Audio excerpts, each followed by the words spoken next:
This is the 13.5-inch Microsoft Surface Laptop 3 in matte black with the i5 processor. And so is this, but this is the i7 version. So if you're new here, welcome in. My name's Harji and I make tech videos, and if you're into that type of content, please subscribe to the channel. Now, I originally wanted to do a review and comparison with these two devices about a month ago when it launched and be part of the group of first reviewers, early reviewers. But I decided not to because I felt uncomfortable about rushing a video, and also the fact that this is my first Surface device and I want to get more hands-on experience and time with it to try and get as much data as I can before I present it to you guys. And I'm glad I waited because I bought the i5 at $12.99 US, which is the launch MSRP, full retail price, plus tax of course. And Black Friday prices just dropped. It dropped $300, and now the i5 is $999 plus tax. And the i7 version was originally $15.99 plus tax, and now also dropped $300, so it's $12.99, which is the original launch price of the i5. I'm going to talk about specifically just the 13.5-inch laptop, which is the smaller one. I don't have the 15-inch larger ones with the AMD versions, but it's okay. People have already done reviews on that, and some to most of the information I present in this video will also carry over and translate into the the larger versions of the laptop. It's essentially the same thing, just different specs in terms of the processor. I hope the information presented also helps you with your research and shopping experience with this coming holiday season. So let's get started. Okay, first impressions of the Surface Laptop 3. It's pretty much the same frame and shell as the previous generations, but with very minor improvements.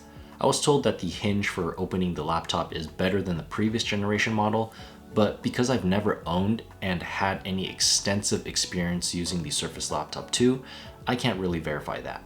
Now, I've always wanted to get a Surface laptop ever since the previous gen, but I just felt that with the lack of a USB port, especially for someone like me who was an early adopter and having many devices with USB-C already, just didn't really feel like a good purchase. The Surface Laptop 2 came out in 2017, and in that year, USB-C was already pretty popular, so I thought Microsoft was just a bit behind on this particular line. This year, however, better late than never, finally got that USB-C in, and it's very useful for me. So this is by far the cleanest looking laptop in my opinion of any laptops released in 2019. Really smooth metal texture with just the subtle Microsoft logo in the middle. Physical dimensions are 12.1 inches long, 8.8 inches wide, and 0.57 inches thick. It weighs only about 2.8 pounds, so it's super light. You can get in 4 different colors: matte black or sandstone, which only come in the metal finish on the palm rest. Then you can also get cobalt blue, which will only come in Alcantara, or platinum, which will come in either metal or Alcantara finish. I originally wanted to get the cobalt blue because I love that color, and also initially thought Alcantara would be a good idea for that softer feel on the palm rest and you won't have fingerprint issues. But a good friend of mine advised me not to from experience, that Alcantara on a laptop will be harder to clean and eventually wear off really ugly in the future. I took his word and I am super happy with the all metal black. Other configurations of the Surface Laptop 3 include the 15-inch, also in the same colors and finish, and you can choose between the Intel i5, i7, or AMD's Ryzen 5 and 7 processors, and can also choose between a variety of SSD storage and RAM options depending on what kind of workload you're going for. Okay, I know there are complaints about the Surface laptops, about not having enough ports, etc. Look, at the end of the day, people will always find something to criticize about for not being perfect. And don't get me wrong, the Surface Laptop 3 is not perfect by any means. There are things that I don't like about it, and I will mention one of the major downsides of it later on in the video. But one thing you have to understand is that Microsoft's goal here was not to make a mobile device that had a bunch of native ports and connections. Microsoft's goal here was to design something as thin as possible in the conventional laptop form factor while consolidating only the most common functions and features people use. I personally got myself an expansion hub for $22 with the USB-C connection, and that already covered all my bases. It has an HDMI port, it has SD card, mini SD card, it has 2 extra 3.0 USB-A ports, so pretty reputable brand called Anker on Amazon, really high ratings. I'll have that link in the description below if you are interested. The Surface Laptop 3 uses a touchscreen Pixel Sense display and has an aspect ratio of 3:2 and the resolution is 2256 by 1504. It's rated at a maximum brightness of 380 nits, which looks really bright. Now, I'm not the biggest fan of touchscreens on my laptop, but I have found some cases where it became convenient when I needed to be. However, I still try to avoid touching my screen just out of habit and prefer to use my laptop with the touchpad, mouse, and keyboard instead. On the left side of the laptop, you get a USB-A 3.0 and USB-C with 3.1. Unfortunately, it does not support Thunderbolt. Then you also get a 3.5mm jack for whatever audio devices you'd like to plug in. On the right side, you have your charging port that can charge the laptop from 0 to 80% in about 1 hour. Microsoft claims this device can last up to 11.5 hours based on typical device usage. Now, I tried to test this out with my own little experiment when I was at work. When I kept the laptop on without the charger plugged in, starting at full 100% battery, I was able to get about 6 hours towards the end with about 4% juice left. And that is with the screen brightness set all the way to max, volume set to about 20%, having Chrome browser running in the back with some YouTube music playing, browsing my emails, and typing some Word documents for work. And that's with the laptop open with all these devices and tasks non-stop. So I think if you expand based on that logic, typical use would include people closing the laptop from time to time when they're on break or having the charger plugged in while in use is also typical. Which is something I didn't do for the sake of the test. I would say Microsoft's claim on the 11.5 hours on typical device usage is pretty fair.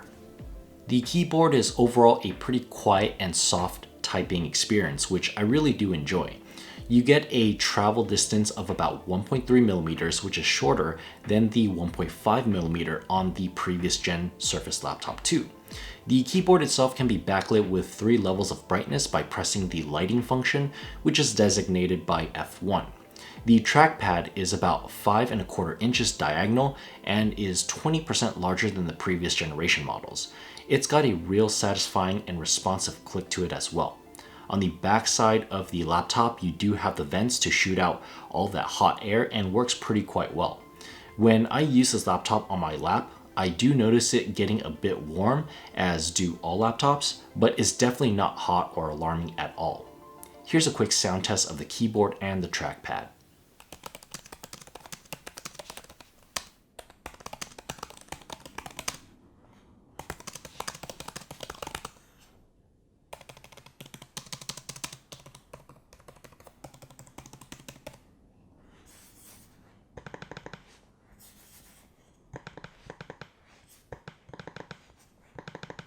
There is a built-in camera on the top middle of the screen and can record up to 720p, and there's a dual far-field microphone on both sides of the camera as well.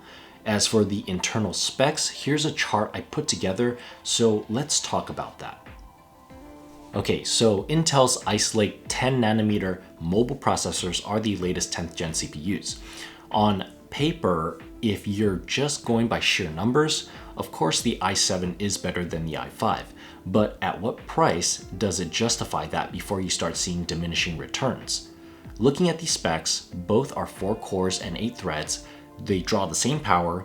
The i7 has 2 MB more on the L3 cache, 0.1 higher base clock, and 0.2 higher turbos on both single and all cores.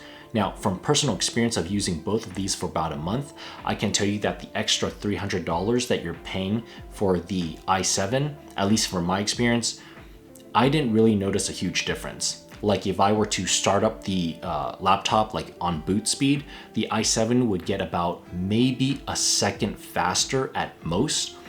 And loading up certain common programs like Microsoft Word, Excel, loading up a browser, there wasn't really noticeable difference. And there is a difference if you're, for example, on Chrome browser and you have like a bunch of tabs open. So let's say like around 7 or 8 tabs plus, I did notice a significant loading speed and refresh speed and the buffer speed much faster on the i7.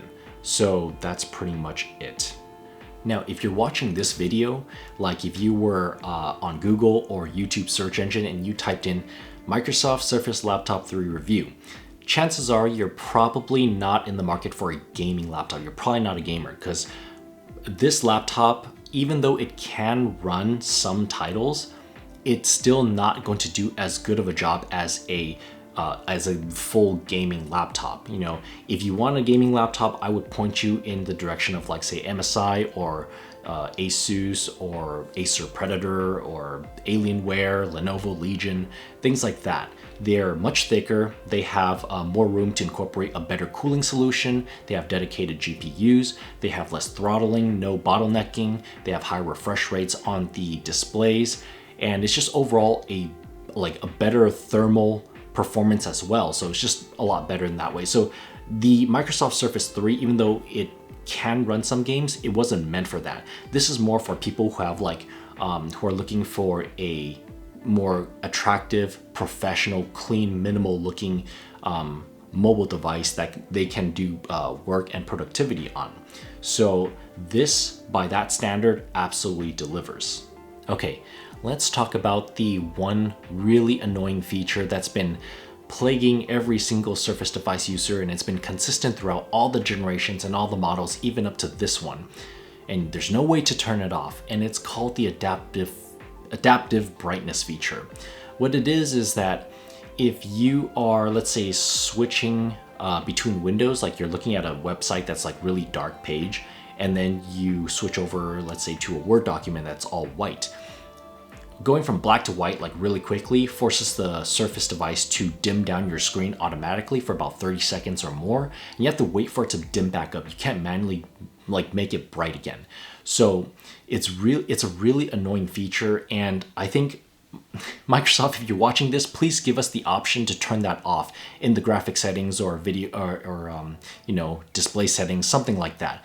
Let us determine how we want the brightness to work on our screen.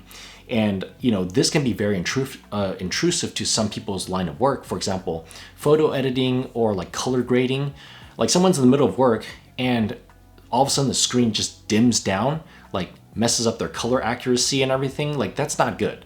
So Microsoft, please, if you're watching this, just give us the option to turn it off ourselves. All right, to wrap up this video, here are my final thoughts. I am keeping the i5 and I'm going to be returning the i7 because I don't feel that the extra $300 justifies the performance boost or lack thereof. You know, I do very light workloads on my laptop. It's just typing up scripts for my YouTube videos, Word documents, answering emails, talking to my business partners, you know, sometimes jumping on Discord, communication, and even Photoshop, like photo editing works fine on an i5. Video editing though, no way. An i7, it probably can run something like Adobe Premiere, but if you're working with 1080p and under, it's definitely not going to be able to handle like 4K very well, because I mean, it's still 4-core 8 threads. It's not really that strong. And yeah, so like my goal of buying this laptop is actually to get me away from my $4,000 desktop rig over there. That's where I do my gaming, my heavy video editing, like the heavy workload is done on there. There's no reason for me to put more money into a mobile laptop for that reason. And also, like a 13-inch screen, I don't want to squint my eyes on this, you know, video editing timeline that's like super tiny. It's just, you know, not worth it. And So yeah, it's definitely doing a good job in helping me improve my productivity. I can do my work anywhere I go, and it's very efficient, very light, and I have all the tools I need, especially that little anchor hub that I showed you guys earlier. Very helpful in connecting any devices that I want. And for $9.99, I think it's worth it. Especially if Microsoft listens to me and gives us the update and turning off that adaptive brightness feature, that crappy feature. Turn that crap off, okay? $9.99, yes, totally worth it. So let me know what you guys think about my review on the Surface Laptop 3, whether it's fair or not. Give this video a thumbs up if you enjoyed it, and please subscribe for more content like this. And as always, thank you so much for watching, and I'll see you next time. Peace.